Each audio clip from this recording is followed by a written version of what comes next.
When you're a competitive athlete, you learn very quickly how strong you are or how energetic you are, all of those things. But it could very well be that there's a lot of people who have an equally as good a body as you have, that performs just as well, that is as muscular, let's say in bodybuilding, has exactly the same kind of proportions and all of those things. So the question really is what puts you over the top? It is the mind that really creates the body. It's the mind that makes you really work out the 4 or 5 hours a day. It is the mind that visualizes of what the body ought to look like as the finished product.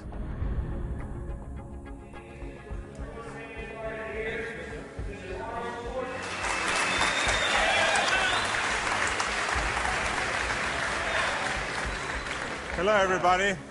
For the last 2 years, I've been doing exhibitions like this all over California in various institutions and prisons and hospitals and so on. And I've been having a great time, and it's a very satisfying thing for me to do, to spend one day every month to come to one of those places and to help the guys with their training and so on. When I used to do seminars on how to become a champion, I would always ask people, why do you want to be a champion? Or what do you want to accomplish? Why are you training? And they will, if a guy will get up and he will say, well, I want to train because I think that if I get muscular and I feel like I'm getting the kind of definition, then I maybe can enter a bodybuilding competition. I said, sit down. I said, if you think this way, you're going to be a loser. You're never going to make it because there's no maybe. You got to get up and say, I want to be a champion. And I do whatever it takes. The amount of hours it takes, the posing, the this, the that, the visualization, looking at training footage, looking at motivational books, reading this, reading, whatever it takes, I would do. That's the answer I want to hear from you. You can detect right away those that are going to be shaky and that will fall behind and they will not go all the way, and those that are very hungry. And that hunger you have to develop because you have to create a goal for yourself, whatever that may be, a short-term goal and a long-term goal, and you got to go after that. And if you do not see it, and if you do not believe it, who else will? The body is very important, but the mind is more important than the body.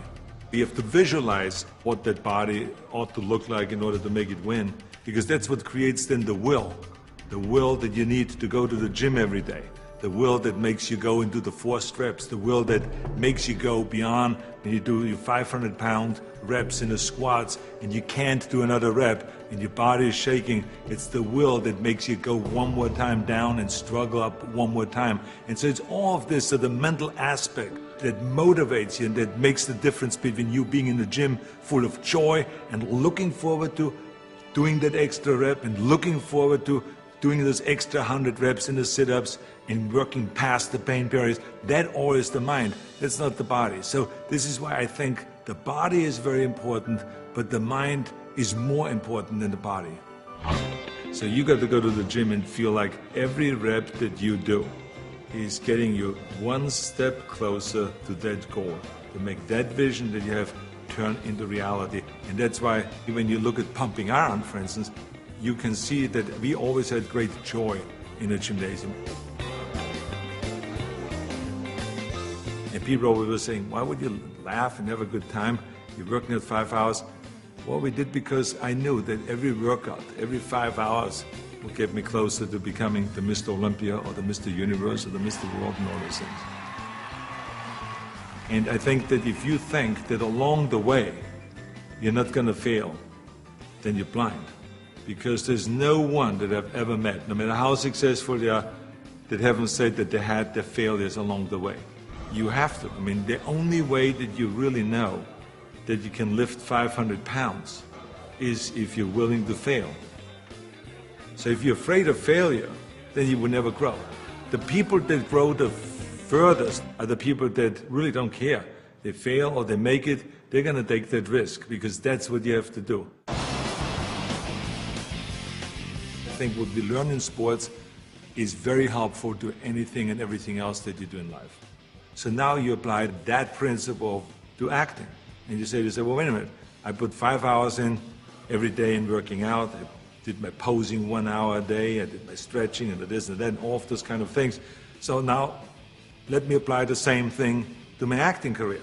Let's go to acting class every day. Let's go and work on the accent, the same amount of time, with the same will, and let's visualize what am I shooting for? Okay, I want to be another Clint Eastwood. I want to be another John Wayne. I want to be another Kirk Douglas, all those great heroes that I admired as a kid. So that's what I'm going after. And that same principle works, even though there's so many people around that say, no, you will never make it because you have an accent, your body is too big, and your name Schnitzel or whatever, who can pronounce that? But you know. It doesn't matter if anyone else knows and if anyone else believes in it, but you know. And that you know that principle of visualizing yourself as a star will work, and all you have to do now is go towards that vision. I've retired from bodybuilding in 1975, and I signed a series of Conan movies. Here I was, big studio behind you, budget $20 million, of course, which was in those days is an equivalent of today, $150 million. I was going to Australia to be a judge at the Mr. Olympia competition. But then all of a sudden, I thought, I should compete.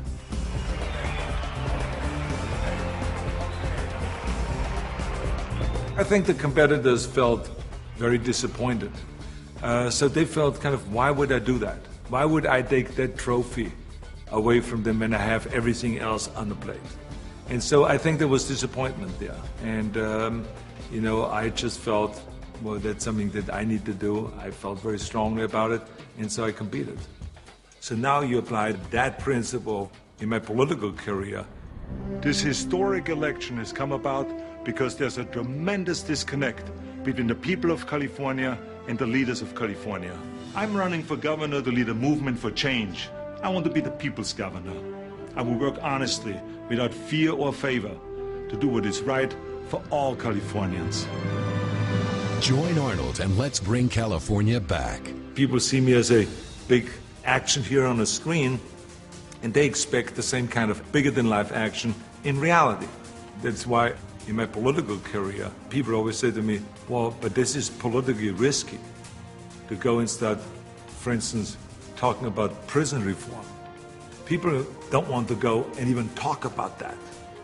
So I say, well, maybe it's politically risky, but in the meantime, we have 172,000 prisoners in facilities that are built for 100,000, and something is going to break, and something is going to happen. I want to fix it.